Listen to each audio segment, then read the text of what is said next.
అయ్యా 24 అధ్యాయము 42 నుండి 44 వచ్చిన వరకు చదవండి. కావున ఏ దినమున మీ ప్రభు వచ్చునో మీకు తెలియదు గనుక మెలకువగా నుండుడి. అమ్మా, మెలకువగా ఉండుడి. ఏ జామున దొంగ వచ్చును ఇంటి యజమానికి తెలిసి ఉండిన ఎడల అతడు మెలకుగా ఉండి తన ఇంటికి కన్నము వేయనివాడు మీరెరుగుదురు. మీరు అనుకొనిన గడియలో మనుష్య కుమారుడు వచ్చును గనుక మీరును సిద్ధపడి ఉండండి. హల్లెలూయా, హల్లెలూయా.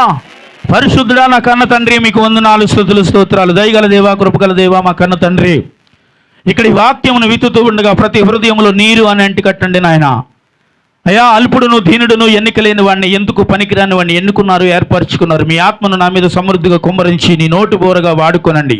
వ్యతిరేకతలు, అవిధేయతలని ఆత్మలు యేసు నామములో లయపరచండి. వినుబుద్ధి చేయి ఆత్మను బిడ్డల మీద రిలీజ్ చేసి నీ నామానికి మహిమ తెచ్చుకోండి తండ్రి. ఆమేన్. హల్లెలూయా, హల్లెలూయా. ఈ పూట దేవుడి మాటలు మనం వినుచు ఉండగా, కావున ఏ దినము ప్రభు వచ్చునో మీకు తెలియదు కనుక మెలకుగా ఉండుడి. ఏ జామును దొంగ వచ్చునో ఇంటి యజమానుడికి తెలిసి ఉండిన ఎడల అతడు మెలకుగా ఉండి తన ఇంటికి కన్నము వేయకుండా ఏం చేస్తాడు? తాను కుటుంబాన్ని తాను కాపాడుకుంటాడు. స్తోత్రం చెప్పాలి. హల్లెలూయా. ఏమండి, ఇక్కడ ప్రభు ఎప్పుడొచ్చినో చెప్పాలి. ప్రభు ఎప్పుడొచ్చినో మీకు తెలియదు కనుక, అంటే దేవుడు ఎప్పుడు వస్తాడో మనకు తెలుసా అండి? ప్రభు రాకడ ఉంది అన్న విషయం మొత్తం మనకు తెలుసు. దేవుడు రెండో రాకడ ఉంది. ప్రభు మన కొరకు మళ్ళీ భూమి మీదకు వస్తాడు అనే విషయం మన అందరికీ తెలుసు. అయితే ప్రభు వచ్చేటప్పుడు మనం ఎలాగ ఉండాలి? మొదటి చదివిన వాక్యం ఏంటి అనగా మత్తయి సువార్త 13వ అధ్యాయంలో 48 నుంచి 49 వరకు మనం చదివాం కదా. అందులో మంచివి ఏరాడు, చెడ్డవి వేరాడు. మంచివి గంపలో వేయబడింది, చెడ్డవి అగ్నిలో వేయబడింది. అయితే ఈ మంచివి చెడ్డవి ఏంటి అంటే నేను చెప్పాను, దేవుని యొద్దకు చేర్చబడిన ఆత్మలివి. హల్లెలూయా. దేవుని యొద్దకు చేర్చబడిన ఆత్మలివి. అయితే ఇక్కడ చదవబడిన లేఖనము దొంగ ఎప్పుడొచ్చినా ఎవరికి తెలియదు? ఇంటి యజమానుడికి తెలియదు. కిందకి వెళ్తూ ఉంటుంది అది. ఇక్కడ యజమానుడికి తెలుసు కాబట్టి కాపు కాసుకుని ఈరోజు దొంగ వస్తాడంటే కాపు కాశాడు కాబట్టి ఆ ఇంటికి దొంగ రాలేదు కాబట్టి వాడు కన్నం వేయటానికి అవకాశం లేదని రాయబడి ఉంది అక్కడ. అయితే దొంగ ఎప్పుడు వస్తాడో మనకు తెలీదు. తెలుసా అండి? ఒక ఇంట్లో దొంగ పడతాడు. ఆ దొంగ పడిన తర్వాత కదా పొద్దున్న లేసి ఏమంటారు, రాత్రి మా ఇంట్లో దొంగ పడ్డాడండి, అది తీసుకెళ్ళాడు, ఇది తీసుకెళ్ళాడు. ముందే తెలిస్తే ఏం చేస్తాం మనం? జాగ్రత్తగా ఉంటాం కదా. అయితే ఇక్కడ వాక్యంలో ఏమని చదివామంటే, మీరు జాగ్రత్తగా ఉండాలి, మెలకుగా ఉండాలి. కావున ఏ దినమో ప్రభు వచ్చునో మీకు తెలియదు కనుక మెలకుగా ఉండు. దేవుడికి స్తోత్రం చెప్పండి. హల్లెలూయా. అంటే ఎంచబడే గుంపులో ఉన్నవారు ఎలా ఉండాలో చెప్పాలండి? మెలకుగా ఉండాలి. ఎలా ఉండాలి? మెలకుగా ఉండాలి. మెలకుగా ఉండి తన ఇంటిని ఏం చేయాలి? ఇప్పుడు తను చెప్పాలి, కాపాడుకోవాలి. ఎప్పుడు? ఎవరి నుంచి కాపాడుకోవాలి? దొంగ నుంచి తన కుటుంబాన్ని తను కాపాడుకోవాలి. అయితే దేవుడు ఇక్కడ దొంగతో పోల్చుకుంటూ అంటున్నాడు, దొంగ ఎప్పుడు వచ్చాడో మీకు తెలియదు కదా, అలాగే నా రాకడ కూడా వస్తుంది. ఆమేన్. హల్లెలూయా. నా రాకడ కూడా మీ మధ్యకు వస్తుంది. నేను ఎప్పుడు వస్తానో, ఏ సమయంలో వస్తానో మీకు తెలుసా అండి? తెలియదు. కాబట్టి నేను వచ్చేసప్పటికి మీరు ఎలా ఉండాలి చెప్పాలి? మెలకుగా ఉన్నవాడు మాత్రమే దేవుని రాజ్యానికి వెళుతాడు. మెలకు లేనివాడు మాత్రం విడిచిపెడతాడు. అది కూడా చూపిస్తాను. హల్లెలూయా. ఏమండి, ఎవరైతే మెలకుగా ఉంటారో, ప్రభు కొరకు కనిపెట్టుకుంటారో వారు మాత్రమే ఏం చేయబడతారా అంటే దేవుని యొద్దకు వెళతారంట. ఆమేన్.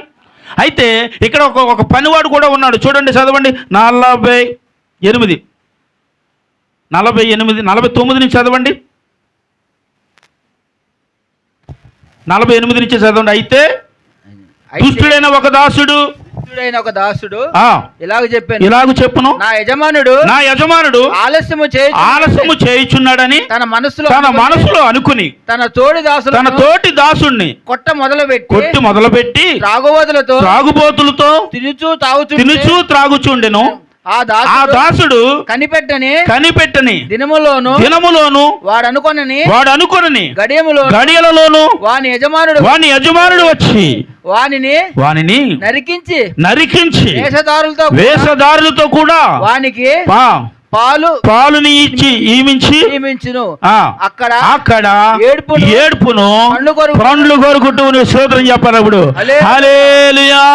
ఇక్కడ ఇంటి యజమానుడికి ఏం చేశాడంటే, ఇదిగో నేను ఊరు వెళుతున్నాను, నేను వచ్చే వరకు నా ఇంటి జాగ్రత్త అని కాపుగా అప్పగించి వెళితే ఇప్పుడు ఏం చేశాడంట, యజమానుడు ఎప్పుడు వస్తాడో మనకు తెలిసేటి, ఏ సమయంలో వస్తాడో మనకు తెలియదులే అని నమ్మకమైన వాడిని కొట్టించి నువ్వు పక్కన, ఎందుకంటే వాడు అంటున్నాడు, ఇగో యజమానుడు వస్తాడు, జాగ్రత్తగా ఉండాలి, ఇక్కడికి పోతున్నావు, నువ్వు సరిగ్గా నువ్వు కాపు కాయాలని అంటే, నీకేం తెలుసు అని మాట్లాడుతున్నావు, ఎప్పుడో వస్తాడు, నువ్వు చూడొచ్చావంటే తప్పుగా వాడిని కొట్టించంట. వీడు తినువాడితోను త్రాగుబోతులతోను తిరుగుతూ సమయం ఏం చేశాడండి, పాడు చేసుకున్నాడు. ఆ సమయానికి యజమానుడు వచ్చాడు. స్తోత్రం చెప్దామా? హల్లెలూయా. ఆ సమయానికి ఎవరు వచ్చారు చెప్పాలి. ఇప్పుడు యజమానుడు వచ్చాడు. యజమానుడు వచ్చిన సమయానికి పనివాడు ఏం చేస్తున్నాడు, ఇప్పుడు తినుతూ త్రాగుతూ పాపంలో ఉన్నాడు. ఇప్పుడు పాపంలో ఉన్నవాడిని ఏం చేశాడు, ఇప్పుడు దేవుడు ఏం చేశాడు, వాడిని నరికించి తీసుకెళ్ళి ఎక్కడ పెట్టాడంట చెప్పాలి, తీసుకెళ్ళి ఎక్కడ పెట్టాడు, అగ్గిలో పెట్టాడు. అక్కడ ఏముందంట చెప్పాలి, ఈ ఏడుపును పండ్లు కొరుకుంటూ ఉన్నవి. హల్లెలూయా. అంటే దేవుడు ఇప్పుడు ఏం చేశాడు, ప్రభు వచ్చే సమయానికి సిద్ధపాటు లేని వాడిని ఎవరికి అప్పగించాడు, సిద్ధపాటు కలిగిన వాడిని ఎవరు అప్పించాడు, మంచి గంపలో వేయబడ్డాడు సిద్ధపాటు కలిగిన వాడు. సిద్ధపాటు లేనివాడు మాత్రం అగ్నిలో వేయబడ్డాడు. అంటే ప్రభు రాకడ కొరకు మనము సిద్ధపాటు కలిగి ఉండాలి. ఆమేన్.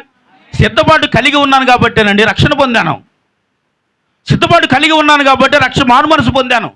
సిద్ధపాటు కలిగి ఉన్నాను కాబట్టి నా కుటుంబాన్ని నేను రక్షించుకున్నాను. Very good. హల్లెలూయా. దేవుడికి స్తోత్రం. మంచిది. నీ కుటుంబాన్ని నువ్వు సిద్ధపాటు చేసుకున్నావు, నీ ఇంటిని నువ్వు సిద్ధపాటు చేసుకున్నావు, నేను కుటుంబానికి రక్షణ తెచ్చుకున్నావు. కానీ ప్రభు కొరకు కనిపెడుతున్నావా అని అడుగుతున్నాను నేను. ప్రభు కొరకు కనిపెడుతున్నావా? ప్రభు ఎప్పుడు వస్తాడో, ఏ జామున వస్తాడో తెలియదని వాక్యము సెలవిస్తుంది కదా. మరి దేవుడు రాకడ కొరకు కనిపెడుతున్నామా? ఏమండి, రక్షింపబడిన ప్రతి ఒక్కరూ దేని కొరకు ఎదురు చూడాలి చెప్పాలి, దేని కొరకు ఎదురు చూడాలి అండి? దేవుని రాకడ కొరకు కనిపెట్టాలి. ఇవి తప్ప మనం అన్నీ కనిపెడుతున్నాం కదా. ఈ ఎన్నో భౌతిక సంబంధమైన విషయాలలో మనం కనిపెడుతున్నాం, ఎదురు చూస్తున్నాం, అడుగుతున్నాం ప్రభుని. కానీ ప్రభా నీ రాకడ ఎప్పుడని దేవుడిని అడిగావా? ప్రభా నువ్వు ఎప్పుడు వస్తున్నాను అడిగావా? ప్రభా నీ రాకడకి నేను సరిపోతాను అడిగా? ఏమండి, ప్రభు రాకడ కొరకు సిద్ధపాటు కలిగి ఉందని ఏంటి? ప్రభు రాకడ కొరకు సిద్ధపాటు కలిగి ఉన్నావా? రక్షణ పొందిన నీవు అయ్యా, నువ్వు ఎప్పుడు వస్తావో తెలియదు, ఏ సమయంలో వస్తావో తెలియదు. అసలు ఏ సమయంలో వస్తాడు ప్రభు? ఇక్కడికి ఎవరైనా తెలిస్తే చెప్పండి బాబు. ఏ జామున వస్తాడో చూడండి, అది కూడా చూపిద్దాం. తెరవండి మీ బైబిల్, మార్కు సువార్త తీయండి. మార్కు సువార్త 13వ అధ్యాయము. మార్కు సువార్త 13వ అధ్యాయము 35, 37 వచనాలు ఒకసారి చదవండి. ఇంటి యజమానుడు పొద్దు కుంకి వచ్చును, అర్ధరాత్రి వచ్చును, కోడి కూయినప్పుడు వచ్చును, తెల్లవారినప్పుడు వచ్చును, ఎప్పుడు వచ్చును నీకు తెలీదు. హల్లెలూయా అని చెప్పాలి. ఇప్పుడు హల్లెలూయా. యాండి ఎప్పుడు వస్తాడా ఇంటి యజమానుడు? ఇక్కడ రాయబడిన మాట ఏమని రాయబడింది? ఇంటి యజమానుడు పొద్దు కుంగినప్పుడు వస్తాడు, అర్ధరాత్రి వస్తాడు, కోడి కూయినప్పుడు వస్తాడు, తెల్లవారుజామున వస్తాడో తెలియదు. కాబట్టి ఆ ఇంటిని కాపలా కాసేవాడు ఎలా కాయాలి ఇప్పుడు చెప్పాలి? ఏ సమయంలో వస్తాడని కాపు కాయాలి? సరే రేపు వస్తాడేమో అని అనుకోవాలా, తెల్లవారినప్పుడు వస్తాడు అనుకోవాలా, అర్ధరాత్రి సమయంలో వస్తాడు అనుకోవాలా, కోడి కూసేటప్పుడు వస్తాడు అనుకోవాలా? ఎప్పుడు వస్తాడని ఇప్పుడు యజమానుడు కాపు కాయాలి చెప్పాలి మీరు. మెలకుగా ఉండి ఎప్పుడు వస్తాడో తెలియదు కాబట్టి ఏ సమయంలో వస్తాడన్న నిరీక్షణతో మారుతూ ఎదురు చూడాలి. చప్పట్లు కొట్టాలి ఇప్పుడు అందరూ. హల్లెలూయా. ఏమండి చెప్పాలి, ఎలా ఉండి ఎదురు చూడాలి? ఇప్పుడు మెలకుగా ఉండి కనిపెడుతూ చూడాలి. ఆమెను చెప్పండి. హల్లెలూయా. మెలకు అంటే ఏంటండి? మన జేమ్స్ గారిని అడిగితే బాగా తెలుస్తుంది అండి. అది మీరేం చేస్తారు? పడుకుంటే రాత్రి పడుకుంటే పొద్దున్నే వరకు అసలు కథలు కొనపాలు కూర్చుంటాం. మెలకుగా ఉండకపోతే ఏమవుద్ది? అసలు మెలకుగా ఉండకపోతే ఏమవుద్దండి? దేవుడు రాకను మనం కనిపెట్టగలమా? దేవుడు ఎప్పుడు వస్తాడు మనం చూడగలమా? దేవుడు వచ్చేటప్పుడు నువ్వు మెలకుగా లేకపోతే విడిచిపెట్టి వెళ్ళిపోతాడంట. లేపడు. అమ్మ రేపుకమ్మలే, అమ్మ సారమ్మలే, అమ్మ మరి అమ్మ ఇప్పుడు నేను లేపినట్టులే అని అండ. మరి అమ్మ పడుకుందిలే, నాడు మీరు లేచున్నారో రండి అంటే దేవుడికి స్తోత్రం. హల్లెలూయా. పడుకున్నావు నేను లేపడండి దేవుడు వచ్చి అమ్మ లేపుతాడా? చెప్పండి అమ్మా మార్తమ్మ గారు. పడుకున్నవాడిని ఏమి మనమంటే లేపుతున్నా, పడుకున్నాను లేచేదాకా అంటే మెలకుగా ఉండాలి, దేవుణ్ణి కనిపెట్టుకుంటూ ఉండాలి. అంటే ఎప్పుడు పడితే అప్పుడు, కొంతమంది ఎప్పుడు పడితే అప్పుడు పడుకుంటూ ఉంటారండి. మరి ఇక్కడ ఏమని రాయబడి ఉంది? అర్ధరాత్రి వస్తాడా, కొడుకు జామున వస్తాడా, తెల్లవారుజామున వస్తాడా, ఏమండి ఇంకోటి ఏంటి, ప్రొద్దు కుంగినప్పుడు వస్తాడా, ఎప్పుడు వస్తాడో తెలీదు. కాబట్టి ఇప్పుడు ఏం చేయాలి మనం? ఇప్పుడు అంటే పాస్టర్ గారు మీరు చెప్పేది అసలు పడుకోవద్దని, అసలు పడుకోకూడదని చెప్తున్నారా? పడుకున్న ఎలాగుండాలంట? మెలకుగా ఉండాలి. స్తోత్రం చెప్పాలి. హల్లెలూయా. పడుకున్న ఎలాగుండాలయ్యా వీరంటే మెలకుగా ఉండాలని దేవుడు అంటున్నాడు. మెలకుగా అంటే ఇలాగ అనగానే ఏమవ్వాలి? దేవుడు వచ్చేటప్పుడు ఇది ఉంటుందా? ఏముంటుంది? కడబూర మూగుతుందంట. స్తోత్రం చెప్పాలి. హల్లెలూయా. ఆ బూర మూగుతున్నప్పుడు ప్రభు వస్తాడంట. ఆ శబ్దం మనకు మెలకువై ఉండాలి. స్తోత్రం చెప్పాలి. ఇప్పుడు హల్లెలూయా. అయితే ఇప్పుడు మనం ఏం చేయాలంటే మెలకుగా ఉండాలి, దేవుడి కొరకు కనిపెడుతూ ఉండాలి. ఒక మనిషికి భయంకరమైన నిద్ర ఉన్న ప్రమాదమే. ఆ భయంకరమైన పరిస్థితుల్లో పడి ఉన్న దేవుణ్ణి ఎతకకపోవడం కూడా ప్రమాదకరమే. అంటే పగల వేళ అండి, రాత్రి వేళ అంటే చెప్పలేము. దేవుడు ఎప్పుడు వస్తాడో సమయము టైము ఇక్కడ రాయలేదు మనకి, కానీ ఆయన వస్తాడని మనతో రాయబడి ఉంది. ఆయన వచ్చేట 10 నేత్రములు చూస్తున్నాడు. చెప్పండి కొట్టండి. అయ్యా ఆయన వచ్చేటప్పుడు 10 నేత్రం అంటే ఎవరు? ఆయనకి మేకులు వేసిన వాడు కూడా చూస్తాడంట. ఆయన కొరడలతో కొట్టినవాడు చూస్తాడు, ఉమ్ము ఊసినవాడు చూస్తాడు, అరిచేతిలో గుద్దినవాడు కూడా ప్రభువు రాకడను చూస్తాడు. కానీ వీళ్ళందరూ ఎత్తబడతారా? వీరందరూ ఎత్తబడే గ్రూపులో ఉంటారా? కానీ ఎవరైతే మెలకుగా ఉంటారో వారు మాత్రమే ఎత్తబడతారు. స్తోత్రం చెప్పాలండి. హల్లెలూయా చెప్పాలి. ఎవరైతే మెలకుగా ఉంటారో వారు మాత్రం ఏం చేస్తారమ్మా? చూడండి, దశలోనికి రాసిన పత్రిక ఒకసారి తీయండి. వచ్చిన తర్వాత వాళ్ళ పరిస్థితులు ఎలా ఉంటాయో తెలియాలి మీకు. దశలోనికి రాసిన పత్రిక 5వ అధ్యాయము పేజీ నెంబర్ 187. మొదటి దశలోని రాసిన పత్రిక 5వ అధ్యాయము 1 నుండి 5 వచనాలు ఒకసారి చదవండి. ఆ కాలమును గూర్చి, ఆ సమయమును గూర్చి మీకు రాయనక్కర్లేదు. రాత్రి వేళ దొంగ ఎలాగ వస్తాడో అలాగే ప్రభువు వచ్చునని మీకు బాగుగా తెలియను. లోపులు నెమ్మదిగా ఉండండి. అయితే భయమేమి పడద్దు. గర్భిణీ స్త్రీకి ప్రసవ వేదన వచ్చినట్లు వారికి అకస్మాత్తుగా నాశనము వచ్చిన. హల్లెలూయా అని చెప్పాలి. ఇప్పుడు హల్లెలూయా. ఊరుకోండి బాబు, పాస్టర్ గారు ఇలాగే చెప్తాడు, మెలకుకుండా మెలకుకుండా మెలకుకుండా అని. నిద్ర మానేసి ఎక్కడ మెలకుకుంటావు, పనులు మానేసి ఎక్కడ మెలకుకుంటావు, ఉద్యోగాలు మానేసి ఎక్కడ మెలకుకుంటాడు అంటే ఏంటి అసలు? పాస్టర్ గారు అలాగే చెప్తూ ఉంటారు. ఏం పర్లేదు, నెమ్మదిగా ఉండండి. రెండోది ఏంటి? భయపడకండి అన్నారు. ఇక్కడ వీళ్ళు ఎవరంటే వీళ్ళు ఎవరు? వీళ్ళు లోకులంటే ఎవరండి? కొంతమంది ఉంటారు కదా, బయట ఉన్నారు. కొంతమంది ఉంటారు, సంఘంలో కూడా ఉంటారు. మీరు ఏమంటారు తెలుసా? ఉత్తుతే అని అంటానే. అవసరం లేదు, పర్వాలేదు, భయపడకండి. ఎన్ని అన్నట్లుగానే దేవుడు వస్తాయని సిద్ధపరంగా వెళ్ళిపోతావు. నీ ముఖం వెళ్తావు, ఎక్కడికి వెళ్తావు? సిద్ధపాటు లేకుండా ఎలాగ వెళ్తావు? సిద్ధపాటు ఉంటేనే దేవుని దగ్గరికి వెళ్తావంట. మెలకు ఉంటేనే దేవుని యొద్దకు వెళ్తావంట. ఆయన కొరకు కనిపెడితేనే దేవుడు తీసుకుని వెళ్తాడంట. లేకపోతే విడిచిపెట్టి వెళ్ళిపోతాడని రాయబడి ఉంది. విడిచిపెట్టి వెళ్ళిపోతే నీ ప్రయాస వ్యర్థం, ప్రార్థన వ్యర్థం, ఉపవాసం వ్యర్థం, సన్నిధిలో ఉండడం వ్యర్థం. ఎన్నో చేసావు, మార్పు చెందావు, మారుమనసు పొందావు, రక్షణ పొందావు, ప్రభు కొరకు కనబడతావు, ఎన్నో కార్యాలు చేస్తావని, ఎన్నో వాగ్దానాలు తీర్మానాలు చేసేసి మన జీవితాలు దేవుని సన్నిధి కనబడకపోతే, ఒకవేళ దేవుడు వచ్చేటప్పుడు నువ్వు మెలకుగా లేకపోతే దేవుని రాజ్యానికి నువ్వు దేవుని రాజ్యానికి వెళ్ళకపోతే నీ భక్తి అంతా ఎందుకమ్మా? నీ ఉపవాసాలు ఎందుకు? మరి దేవుడి కొరకు కనిపెడితేనే కదా దేవుని రాజ్యంలో ఉంటావు. దేవుడి కొరకు కనిపెట్టిన వారు దేవుడి సన్నిధికి వెళ్ళారు, కనిపెట్టిన వారు విడవబడ్డారు. హల్లెలూయా చెప్పాలి. విడవబడదామా, ఎత్తబడదామా? ఏమంటే ఎత్తబడదాం. ఎత్తబడాలంటే ఏం చేయబడాలి? మెలకుగా ఉండాలి. అలా కాదు, ముందు చెప్పాల్సింది. ఎత్తబడాలంటే ఏం చేయాలి? మార్పు చెందాలని చెప్పండి, మారు మనసు పొందాలని చెప్పండి, రక్షణ పొందాలని చెప్పండి, మెలకుగా ఉండాలని చెప్పండి, కనిపెట్టుకుంటూ ఉండాలని చెప్పండి. ఇప్పుడు చప్పట్లు కొడుతూ చెప్పండి, హల్లెలూయా హల్లెలూయా. ఏం చేయాలి ఇప్పుడు చెప్పండి మీరు అండి? ఏం చేయాలి చెప్పండి స్పీడ్గా. మెలకుగా ఉండాలి, ప్రభు కొరకు కనిపెడుతూ ఉండాలి. హల్లెలూయా. మరొకసారి చెప్పండి, ఇటు చెప్పండి. ఏం చేయాలమ్మా? మెలకుగా ఉండి ప్రభువును కనిపెడుతూ ఉండాలి. హల్లెలూయా. అంటే ఇన్ని ఉంటేనే కానీ దేవుడి రాజ్యానికి మనం, ఇవేమీ లేకుండా ఎలాగ దేవుడి సన్నిధికి మనం వెళ్తాం? ఇవేమీ లేకుండా ప్రభు వచ్చేటప్పుడు ఎలా మనం ప్రభువుని కనిపెట్టగలం? నీకు మార్పు లేదు, దేవుడు వచ్చినాడు ఎత్తపడవు. మారు మనసు లేదు, దేవుడు వచ్చినాడు ఎత్తపడవు. రక్షణ లేదు, దేవుడు వచ్చినప్పుడు ఎత్తపడవు. కనిపెట్టే గుణము లేదు, దేవుడు వచ్చినప్పుడు ఎత్తపడవు. మెలకుగుండే గుణము లేదు, దేవుడు వచ్చినప్పుడు ఎత్తపడవు. ఇవేమీ లేక దేవుడు వచ్చినప్పుడు ఎత్తబడలేదా? అయితే నాకు రక్షణ ఉందండి, మార్పు ఉందండి, మారు మనసు ఉందండి, కానీ మెలకు ఉందా?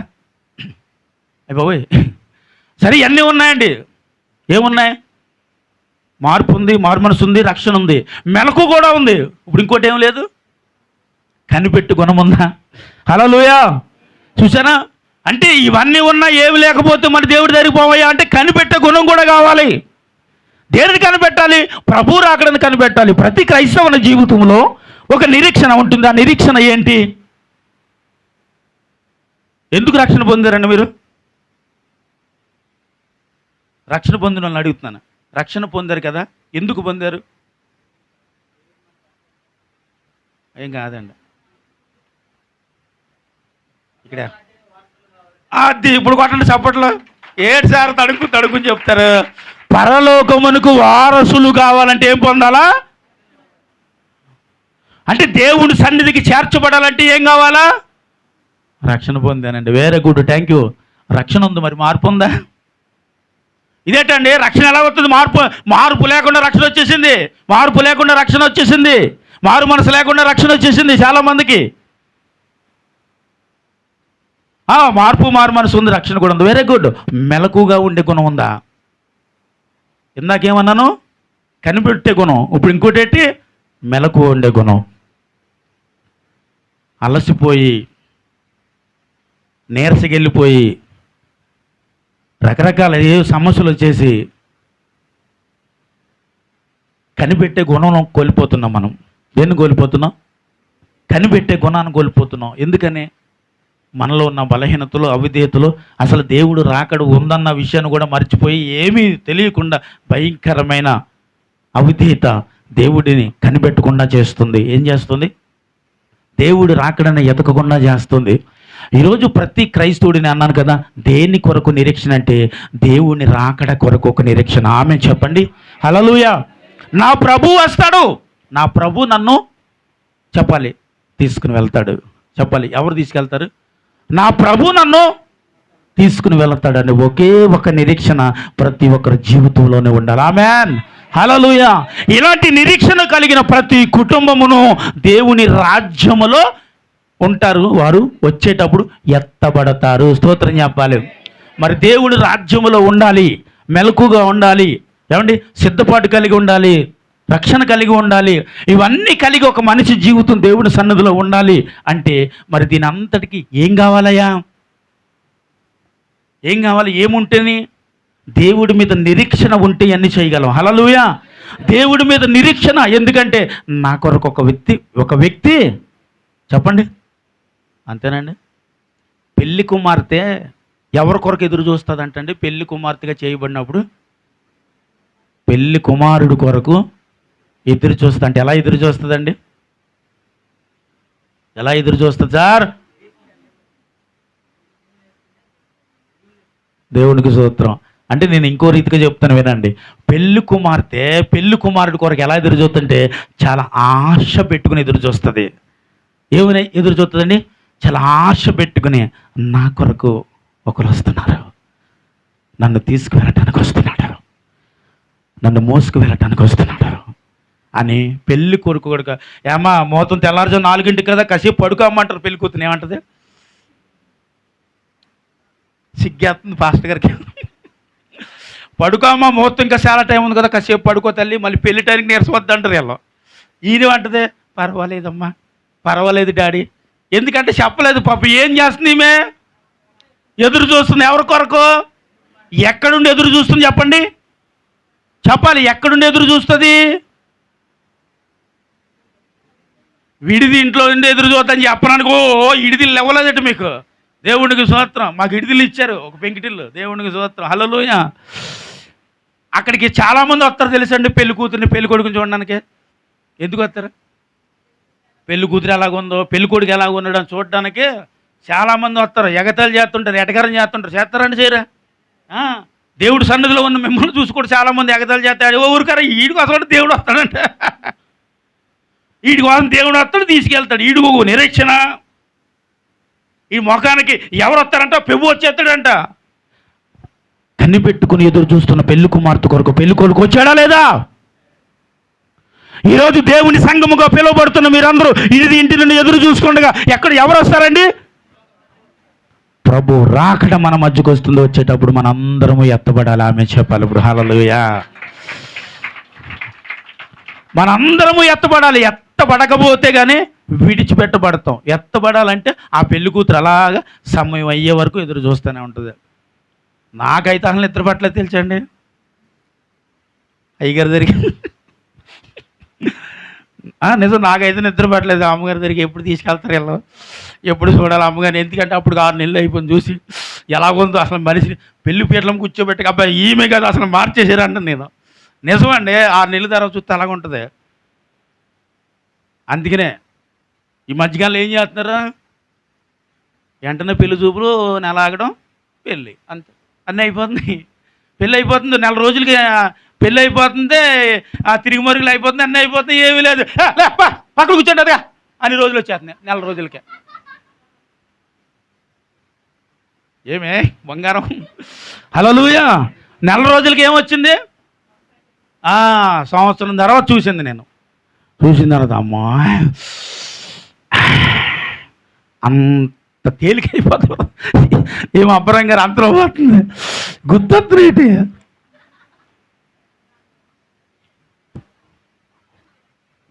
దేవుని కొరకు కనిపెట్టే వాళ్ళు ఎలాగుంటాలో చూపిద్దాం. 25 అధ్యాయం తీయండి. మత్తయి సువార్త 25 అధ్యాయము. ఒబ్బో, వారాలు కోసారంట, చాలా స్పీడ్గా ఉన్నారు. పరలోక రాజ్యము తమ దివిటీలు పట్టుకుని పెండ్లి కుమారుడు ఏటమ్మా బయలుదేరిన 10 మంది కన్యకలను పోలి ఉన్నది. వీరిలో 5 బుద్ధి లేనివారు, 5 బుద్ధి గలవారు. బుద్ధి లేనివారు తమ దివిటీలు పట్టుకుని తమతో కూడా నూనె తీసుకుని పోలేదు. బుద్ధి గలవారు తమ దివిటీలతో నూనె తీసుకుని పోయిరి. పెండ్లి కుమారుడు ఆలస్యము చేయగా వారందరూ కునికి నిద్రించుచు ఉండగా ఉండిరి. అర్ధరాత్రి వేళ ఇదిగో పెండ్లి కుమారుడు అతనిని ఎదుర్కొనడు రండని అని కేకలు వినబడను. అప్పుడు ఆ కన్యకలందరూ లేచి తమ డ్యూటీలను చక్కగా పరిచి కానీ బుద్ధి లేని ఆ కన్యకులు మా డ్యూటీలలో ఆరిపోచున్నవి కనుక మీ నూనెలో కొంచెము మాకు ఈడని బుద్ధిగల వారిని అడిగిరి. అందుకు బుద్ధిగల కన్యకులు ఇలాగూ చెప్పును, మాకును మీకును ఇది చాలదేమో, మీరు అమ్మువారి యొద్దకు పోయి కొనుక్కొనడని చెప్పిరి. వారు కొనబోచుండగా పెండ్లి కుమారుడు వచ్చి అప్పుడు సిద్ధపడి ఉన్నవారు అతనితో కూడా పెండ్లి విందుకు లోపలికి పోయి చేపలు కొట్టాలప్పుడు. ఇక్కడ ఎంతమంది ఉన్నారండి? 10 మంది ఉన్నారు. ఇందులో బుద్ధి కలిగిన కన్యకులు 5 ఉన్నారు, బుద్ధి లేని కన్యకులు 5 ఉన్నారు. అయితే ప్రభు రాకడ కొరకు 10 మందికి ఏముంది? దేవుడి సన్నిధికి వెళ్ళాలని ఉంది. 10 మంది సిద్ధపడ్డారు. 10 మంది సిద్ధపడ్డాయి. ఇందులో బుద్ధి ఉన్నవారు మాత్రం తమ డ్యూటీలు దానితో పాటు తన నూనెను కూడా తెచ్చుకుని వచ్చారు. బుద్ధి లేని వారు ఏం తెచ్చుకున్నారు? డ్యూటీలు మాత్రం తెచ్చుకున్నారు. ఏం తెచ్చుకోలేదు? నూనె తెచ్చుకోలేదు. నూనె దేనికి సాదృశ్యం అంటే పరిశుద్ధాత్మకు సాదృశ్యం. హల్లెలూయా. ఏమంటే నూనె తెచ్చుకోలేదు. నూనె తెచ్చుకోకుండా వీరు వచ్చేసారు. అయితే దేవుడు ఆలస్యము చేయగా వీరు ఏం చేస్తున్నారు చెప్పాలి?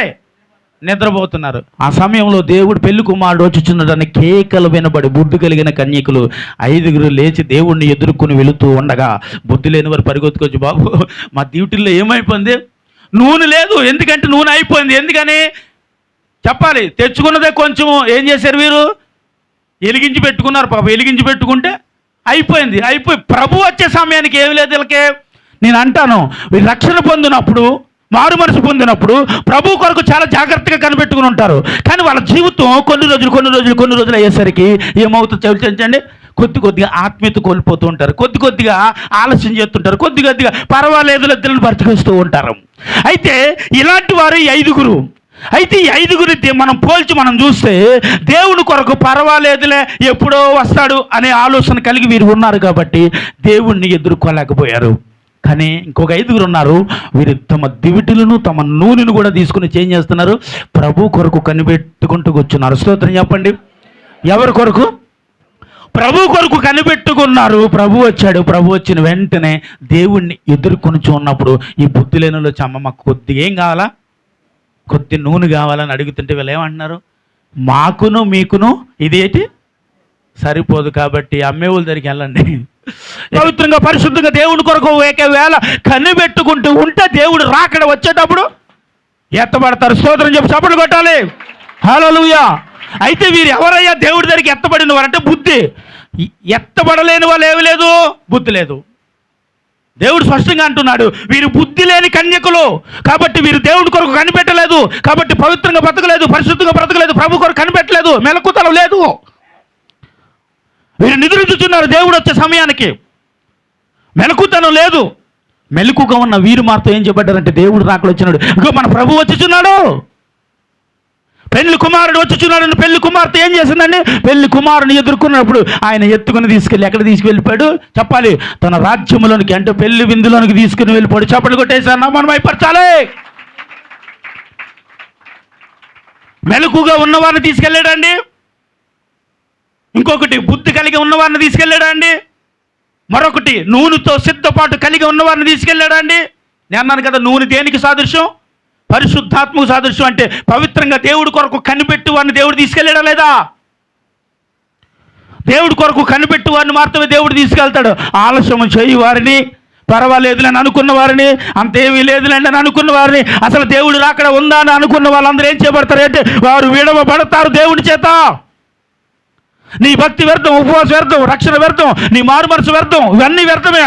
దేవుడి చేత విడవబడితే దేవుడు తీసుకువెళితే కానీ నువ్వు చేసిన భక్తి వ్యర్థము కాదు. ఆమెన్ చెప్పండి. నీ ఉపవాసములు వ్యర్థము కాదు. ఆమెన్ చెప్పండి. నీ పవిత్రత పరిశుద్ధత వ్యర్థము కాదు. ఎందుకంటే వీరు దేనితో కనిపెడుతున్నారు, పవిత్రంగా ఉండి పరిశుద్ధంగా ఉండి ప్రభు రాకడ కొరకు కనిపెడుతున్నారండి వీరు. ఆమెన్ అనలే.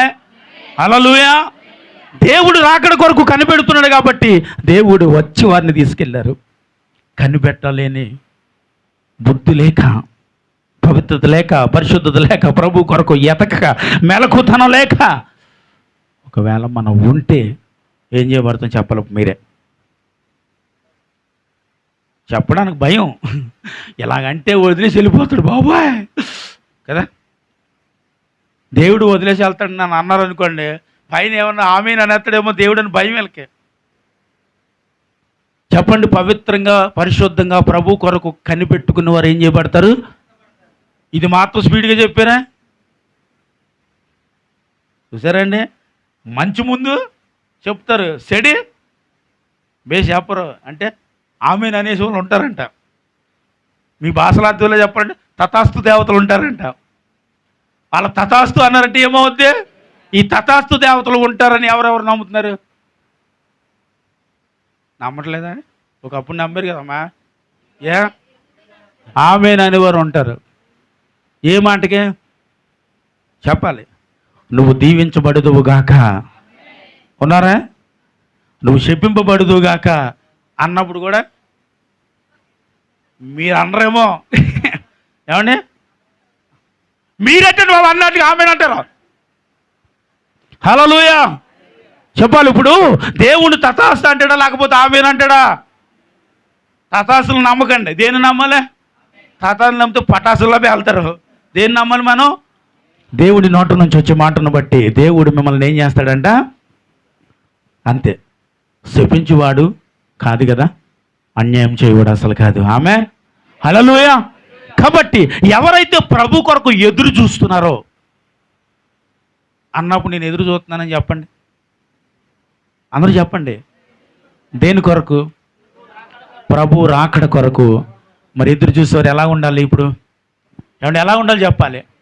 మెలకుగా ఉండాలి, ఏమండి, కనిపెట్టుకుంటూ ఉండాలి, నిరీక్షణతో ఉండాలి, సిద్ధపాటుతో ఉండాలి. దేనితో సిద్ధపాటు? ఇక్కడ దేనితో సిద్ధపాటు ఉన్నారు? నూనెతో సిద్ధపడి ఉన్నారు కదా. నూనెతో సిద్ధపడి ఉండాలి. అంటే పరిశుద్ధతలో సిద్ధపాటు కలిగి ఉండాలి. అయిపోయిన వాళ్ళ పరిస్థితి ఏమైంది ఇక్కడ? చదవండి, కిందకి వెళ్ళి 10వ వచనం.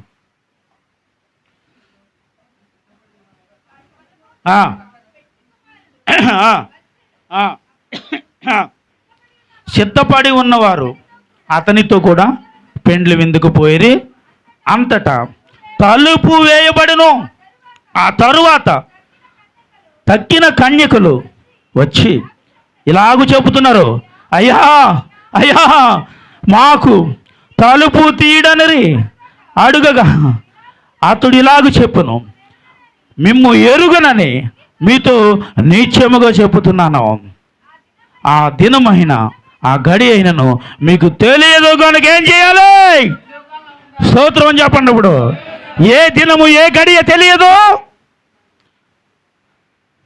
పరలోకము నుండి దేవాది దేవుడి భూమి మీదకి దిగి వచ్చే దినము గడియ అంటే దానికి అర్థం ఏంటి? రోజు, సమయము, గంటలు కూడా తెలియదంట. కాబట్టి ఏం చేయాలన్నారంటే మెలకుగా ఉండాలి. స్తోత్రం చెప్పండి. హల్లెలూయా. ఎలా ఉండాలి? మెలకుగా ఉండాలి, జాగ్రత్తగా ఉండాలి, పవిత్రంగా ఉండాలి, పరిశుద్ధంగా ఉండాలి. దేవుడి కొరకు కనిపెట్టుకుంటూ ఉంటే ఏం చేయబడుతుంట? ప్రభు వచ్చినప్పుడు ప్రభుతో పాటు తన వెంట. ఇక్కడ ఏం చేయబడిందో తెలుసా? తలుపు మూయబడి ఉంది. తలుపు మూయబడి ఉంది. ఎవరు గుర్తొస్తున్నారు తెలిసి? ఇప్పుడు నోవాహు గుర్తొస్తున్నాడు కదా. నోవాహు గుర్తొస్తున్నాడు లేదా? నోవాహు వాడ చేసినప్పుడు ఆ ప్రజలందరి దగ్గరికి వెళ్ళి దేవుని సువార్త ప్రకటిస్తూ, ఒరే నాయనా, ఈ భూమి మీదకి భయంకరమైన ప్రచండమైన వర్షం రాబోతా ఉంది, ఒక్కడు కూడా మిగలరా, పాప అనే వాళ్ళందరూ చనిపోతారా, పాపాన్ని ఒప్పుకోండిరా, నేను తయారు చేయబడుతున్న పడవలోనికి రండిరా అని చెబుతూ ఉంటుంటే అప్పటికే ఈ భూమి మీద వర్షం చుక్క కూడా ఎరగని ఈ ప్రజలు ఏమన్నారు తెలుసా? ఎవరు చెప్పు? నీతో దేవుడు చెప్పాడా? అయితే దేవుడు నీ దగ్గరికి వచ్చాడా? ఇటు దేవుడు నీకు చెప్పాడా వర్షం వస్తుందని, మేము అందరూ చచ్చిపోతామని, మేము పాపులమా, మేము పాపాత్ములమా? ఎవరినన్నారండి చెప్పాలి? నోవాహుతో ప్రతి ఒక్కరు అన్నారు. ఎన్ని మాటలు అన్నారంటే చాలా భయంకరమైన మాటలు పలుకుతూ ఉన్నప్పుడు నోవాహు ఏ మాత్రం బాధపడకుండా ఏం చేస్తున్నాడు? తన కుటుంబం అంతా కష్టపడి ఏం కడుతున్నాడు చెప్పాలి? పడవను కడుతున్నాడు. స్తోత్రం చెప్పాలి. హల్లెలూయా. అయితే ఆ కట్టేటప్పుడు చాలా అవమానాలు వచ్చినాయి. అప్పటికే కొడుకులకి వివాహం చేశాడు. కోడళ్ళు కూడా ఈ పడవ కట్టే విషయంలో వాడబడుతున్నారు. ఇప్పుడు ఈ లోకంలో ఉన్న మనోళ్ళు అయితే ఏమంటారండి? నీ మొహంలాగా ఉందే, మాకు పెళ్ళిళ్ళు చేశారు, ఎందుకు మీ బాబు ఈ పడవ కడతామో సరిపోతుంది, ఎక్కడ ఉంటాం, ఎక్కడ పడుకుంటాం, ఎలా తింటాం, ఏంటిది బతుకేంటి, ఇందుకని మీ బాబు పెళ్ళి చేశాడు, ఈ పడవ కట్టినా కదా అని అంటారా? అనరా?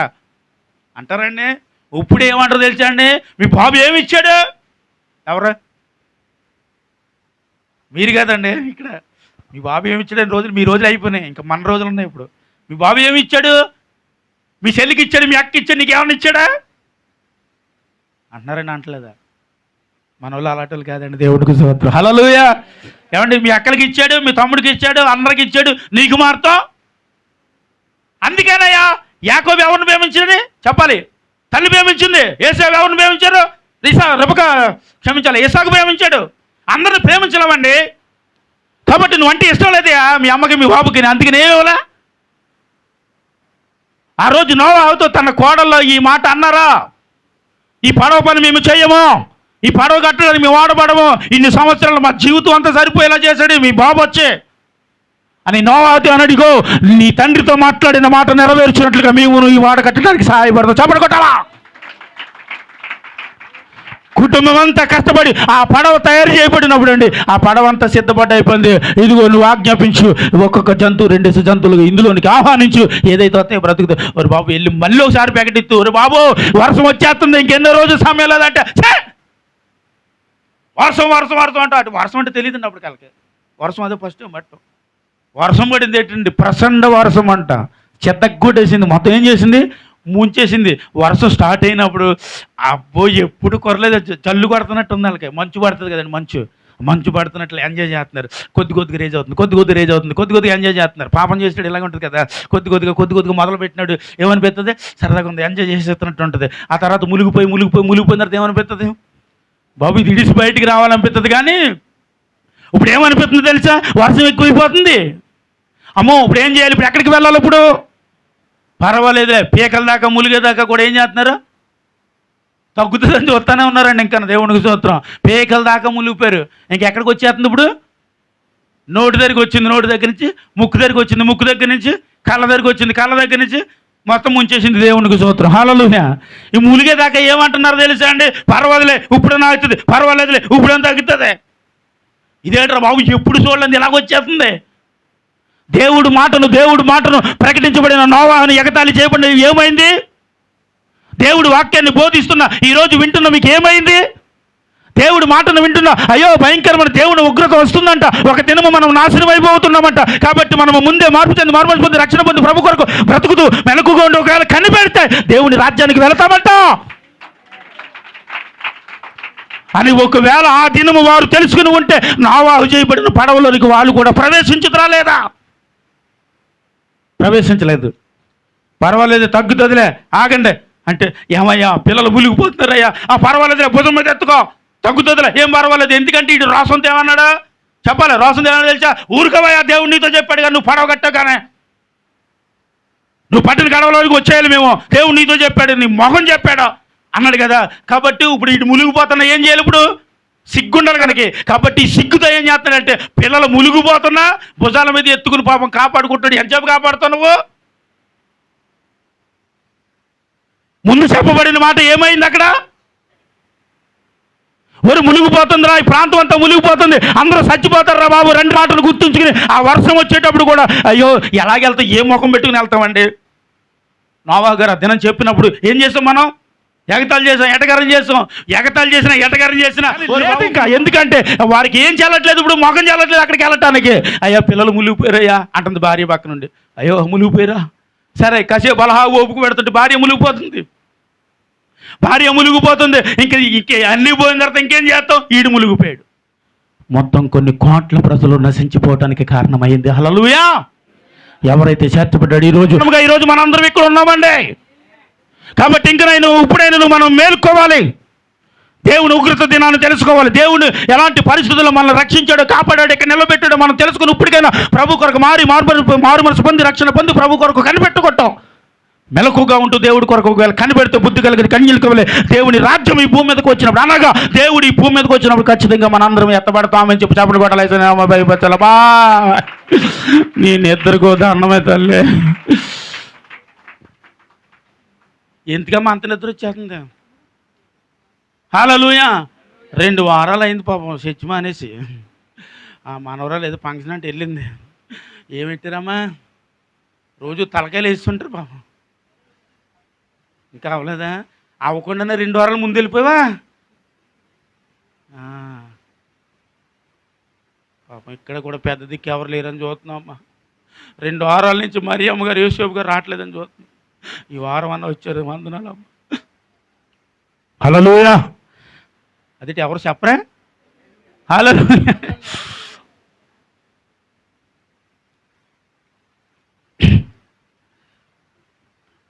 చూడండి 2వ పేతురు, ఒకసారి అందరూ మీ బైబిల్ తెరవండి. 2వ పేతురు 3వ అధ్యాయము 12వ వచనాన్ని ఒకసారి చదవండి. పేజీ నెంబర్ కూడా కావాలా మీకు, 219. 2వ పేతురు 3:12. దేవుని సన్నిధికి వెళ్ళటానికి కావలసిన ప్రవర్తన ఏంటో మనం విందాం. దినము రాకడ కొరకు కనిపెట్టుచు దానిని ఆశతో ఆపేక్షించుచు మీరు పరిశుద్ధమైన ప్రవర్తనతోనూ భక్తితోనూ ఎంతో జాగ్రత్త గలవారై ఉండవలెను. హల్లెలూయా. చెప్పండి, దేవుని రాకడ కొరకు ఎలా కనిపెట్టుకుండాలంట, పరిశుద్ధతోనూ ప్రవర్తనతోనూ భక్తితోనూ ఎంతో జాగ్రత్తగా. మనిషిలో లేనిది ఇదే కదండి, అసలు జాగ్రత్త లేదు, మనిషి అజాగ్రత్తగా బ్రతుకుతున్నాడు ఈరోజు. జాగ్రత్త లేదు. ఇంటి విషయంలో జాగ్రత్త లేదు, బయటికి వెళ్తే జాగ్రత్త లేదు, నువ్వు చేసే ఉద్యోగంలో జాగ్రత్త లేదు, నీ ఆత్మీయ జీవితంలో జాగ్రత్త లేదు, ఉపవాసాలు చేసే విషయంలో జాగ్రత్త లేదు, సంఘం విషయంలో జాగ్రత్త లేదు, నీ కుటుంబ విషయంలో జాగ్రత్త లేదు, అంతా జాగ్రత్తే. కానీ ఇక్కడ మా రాయబడిన మాట ఏంటంటే ఎంతో జాగ్రత్తగా ఉండాలి. స్తోత్రం చెప్పాలి. హల్లెలూయా. ఎలా ఉండాలండి? ఎంతో జాగ్రత్తగా. దేనితోటయ్యా?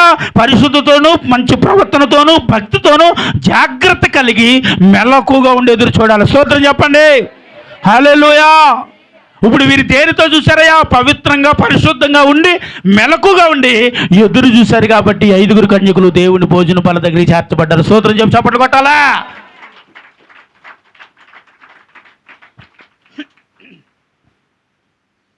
ఎలా ఉన్నారు కాబట్టి అండి? జాగ్రత్తగా ఉన్నారు, మెలకుగా ఉన్నారు, కనిపెట్టుకుంటూ ఉన్నారు. మరొకసారి జాగ్రత్తగా ఉండడానికి ప్రయత్నం చేయండి. దేవుని కొరకు, దేవుని రాకడ కొరకు మన క్రైస్తవ జీవితంలో నువ్వు ఇంటి కోసం ఎలా కనిపెడతావో, భర్త కోసం ఎలా కనిపెడతావో, భార్య కొరకు, బిడ్డల కొరకు ఎలా కనిపెట్టుకుంటున్నారో, మీ ఉద్యోగాల వ్యాపారాల విషయంలో ఎలా కనిపెట్టుకుంటున్నారో, అలాగే ఇందులో ఒక భాగంగా దేవుని కొరకు కూడా అనుక్షణము కనిపెట్టుకుంటూ ఉండాలి, మెలకుగా ఉండాలి. నువ్వు ఒక్కదాన్ని మెలకుకుంటే నువ్వు మాత్రం ఎత్తపడతావు, మీరు ఒక్కరే మెలకుకుంటే మీరు మాత్రం ఎత్తపడతారు, మీ కుటుంబం ఎత్తపడదుగా. అంటే కుటుంబం అంతా ఎలా ఉండాలి? ఇప్పుడు తిరగలి ఇసురుతున్న వారు ఇద్దరంట, అందులో ఎత్తబడింది. పొలంలో పని చేయబడుతున్న వారు ఇద్దరు, కానీ అందులో ఎత్తబడింది ఒకరు. ఎందుకని ఇద్దరు ఎత్తబడట్లేదు అంటే అందులో ఒకరు మెలకుగా ఉన్నారు, మరొకరు అజాగ్రత్తగా ఉన్నారు. మెలకుతనం లేదు వాళ్ళ జీవితంలో. మెలకుగా ఉన్నవారు ఏం చేస్తారంటే ఎత్తబడతారు. జాగ్రత్తగా ఉన్నవారు ఎత్తబడతారు, జాగ్రత్త లేని వారు ఎత్తబడరు. కాబట్టి దేవుని దగ్గర మనం ఎంతో జాగ్రత్త కదండి. అలాగనా? ఎంతో జాగ్రత్తగా ఉండాలంట, పవిత్రంగా ఉండాలంట, ముఖ్యంగా భక్తి కలిగి ఉండాలంట. స్తోత్రం చెప్పండి. హల్లెలూయా. భక్తి కలిగి ఉండడం అంటే ఏంటండి? భక్తి దేవుని పట్ల విధేయత చూపు వారిని ఏమంటాము? భక్తి చేయువారు. ఆమేన్. విధేయత లేని వారు భక్తిగా బ్రతకలేరు. విధేయత చూపువారు మాత్రమే దేవుని పట్ల భక్తిగా బ్రతుకుతారు. భక్తిగా బ్రతికే విషయంలో ఎలాంటి శ్రమ వచ్చినా ఎదిరించి నిలవబడతారు. ఆమె చెప్పండి. ఎలాంటి కష్టం వచ్చినా ఎదిరించి నిలవబడతారు. ఎందుకో తెలుసా? వాళ్ళు భక్తి కలిగిన వారు కాబట్టి. ఎందుకంటే మన జీవితాలలో చాలా జాగ్రత్తగాను, మెలకుగాను, పవిత్రంగాను, పరిశుద్ధంగా బ్రతికే విషయంలో కొన్ని శ్రమలు వస్తాయి. కాబట్టి వాటి విషయంలో మీరు శ్రద్ధ కలిగి ఉండండి, మెలకుగా మాత్రం. అందరికీ నువ్వు కావాలి, అందరికీ ఉపయోగకరమైన వ్యక్తిగా దేవుడు నిన్ను మార్చునుగాక. ఆమేన్. మోకరించండి. కొద్ది మాటలు నా ప్రభు దీవించి ఆశీర్వదించునుగాక.